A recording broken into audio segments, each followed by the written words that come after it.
এপ্রিলের প্রথমার্ধে নির্বাচনের সম্ভাব্য যে ডেট দেয়া হয়েছে তা মাথায় রেখে নির্বাচন কমিশন যথাসময়ে রোড ম্যাপ দেবে, এমন মন্তব্য করেছেন স্থানীয় সরকার উপদেষ্টা আসিফ মাহমুদ সজীব ভুঁইয়া। ৯ জুন সকালে কুমিল্লায় সাধারণ মানুষের সঙ্গে ঈদ শুভেচ্ছা বিনিময়ের পর সাংবাদিকদের প্রশ্নের জবাবে এসব কথা বলেন তিনি।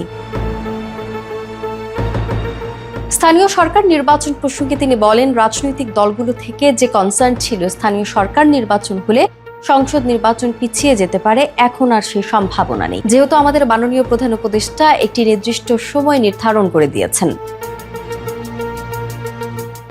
জনগণ অধিকাংশ সেবা স্থানীয় সরকারের মাধ্যমে পেয়ে থাকেন, কিন্তু তা দীর্ঘদিন ধরে বিঘ্নিত হচ্ছে জানিয়ে উপদেষ্টা আসিফ বলেন, এটা আমাদের জন্য একটি কনসার্ন। আমরা অনেক জনকল্যাণমূলক কাজ করার চেষ্টা করছি, কিন্তু যেসব দৈনন্দিন সেবা দেওয়ার কথা স্থানীয় জনপ্রতিনিধি না থাকায় তা দিতে পারছি না।